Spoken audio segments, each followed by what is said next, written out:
To be successful in business, you have to be able to focus on one thing for long periods of time, completely uninterrupted, which unfortunately for me was the complete opposite of what my ADHD brain wanted to do. It's interesting because more people have ADHD now than ever before. And is that because of short form content taking over and just destroying everyone's attention spans?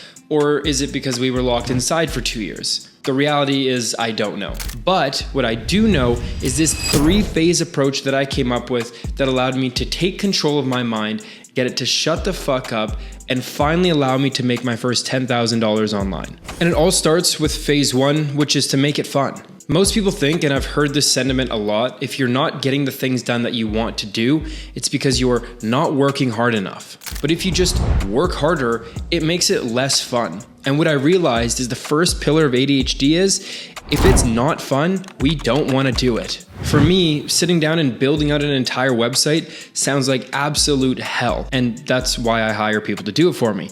But, or another great example is that very last thing on your to-do list. You know, the one that you put there because you don't like it and it's not fun. But in saying this, you're probably wondering, well, you have to do things that are not fun. You're not always going to enjoy the things that you're doing in order to make money and to be successful. Well, here's what I do. I tie all my goals to a reward. So for example, if I complete my to-do list for the day, I'll go to the driving range. If I get everything done for the week that I wanted to accomplish, I'll go out and party with my friends. And probably the one that's been the most impactful in my life is every time I hit a goal, whether it's big or small, if I set a goal and I hit it, I always go out for a nice dinner. When I do this, I basically trick my brain. So I no longer see these boring tasks as boring tasks. Instead, I see it as just one piece of the puzzle, one step towards getting that reward that I've wanted. Like for example, this video is the last thing that I have on my to-do list for today. So if I can get it done and get all my B-roll done, I'm going to be rewarding myself with something that I'll show you at the end of the video. And if there is no reward at the end of the video, that means I didn't accomplish my goal for today. It's already getting pretty late in the day, so let's get on to phase 2, which is to control your mood. I'll find myself going from really excited to really demotivated to incredibly energized, all in the matter of 5 hours. And because of that, I'd often find myself getting demotivated and overwhelmed incredibly early in the day. And of course, I wasn't able to just wake up one day and start controlling my mind, but what I could control is what I consumed, what I fed myself. And I don't just mean food-wise, I mean what am I putting into my brain as well? Coffee, gone. Sugar, gone. Social media, completely limited. Really anything that was giving me a false sense of happiness, I got out of my life. What I realized is that when you consume things that are designed to change your mood, and you mix that with ADHD, which already controls your mood a lot, you end up completely overwhelming your brain. And that, at the end of the day, causes chaos in your head. The goal is to give yourself the best chance of having an even mood, a level playing field all day long. And over time, I was less stimulated, had fewer mood swings, and thus calming my brain down, allowing me to really focus in and get better control of my feelings. This brings us to phase 3. So once you've controlled your mood and you've made things a little bit more fun for yourself, now you're on a good path and now you can start implementing different things into your life that are going to actually help your ADHD and push you back in the other direction. Phase 3 is introducing controlled stimulation. This is the phase where I became really intentional with everything that was going into my body. And I did this in 3 ways. Number 1, I closed all the blinds in my office. Right now, the blinds are completely open. I don't know if you can see that, but the blinds are open. The reason for that is because we're recording this video.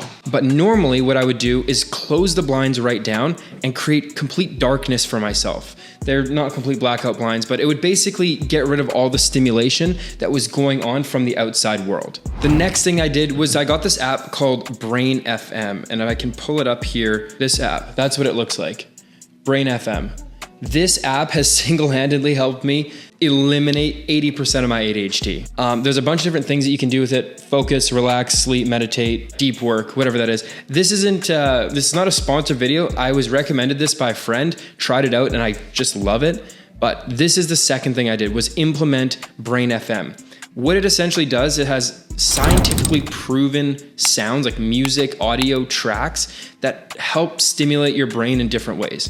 So if you're trying to get to sleep, it has certain sounds. If you're trying to focus, it has different sounds. If you're trying to do deep work or meditate, whatever you're trying to do, there's certain audio frequencies, wavelengths, and beats that either energize you or calm you down a little bit. Just doing these two things alone took my headspace from like craziness all over the place to focused in. And it was the most incredible feeling ever because for the first time, I didn't feel like my mind was all over the place running wild. Now, the very last thing that I did was I started working out in the morning. I find when I wake up in the morning, I have really high energy spikes. Like I am just flying high, and that's great. But the issue is that I crash really early as well. So what I tried to do was basically tone down the amount of energy I have, like just raw adrenaline, let it out a little bit, and hopefully throughout the day, I'd have a more controlled release of it. So before, my morning routine looked like getting up, eat breakfast, straight to work. I started being a little bit more intentional about everything. Now I wake up, I have a glass of water, I go to the gym, I have breakfast, I have a shower, I meditate, and then I get to work. And the entire time, I don't touch my phone. That is unbelievably important, and I can't express how much of an impact that had on my life. So try out this 3-phase approach. If it works anything for you like it worked for me, it will completely change the way you work. And I even have friends, and my brother, for example, he's tried it out and he's absolutely loved it. So I don't know if I'm a doctor or anything like that. Well, obviously I'm not a doctor, but maybe I should be a doctor. I shouldn't be a doctor. Whatever, you get the point. This is the method that I use. If you have ADHD like millions of other people do, try this method out. Let me know in the comment section if it worked for you, and I'll catch you in the next video. Thanks for watching. So I got the video done and I went to Abercrombie, picked up some new shorts. That was my reward for today. Nothing too crazy, but it's always good to reward yourself, guys.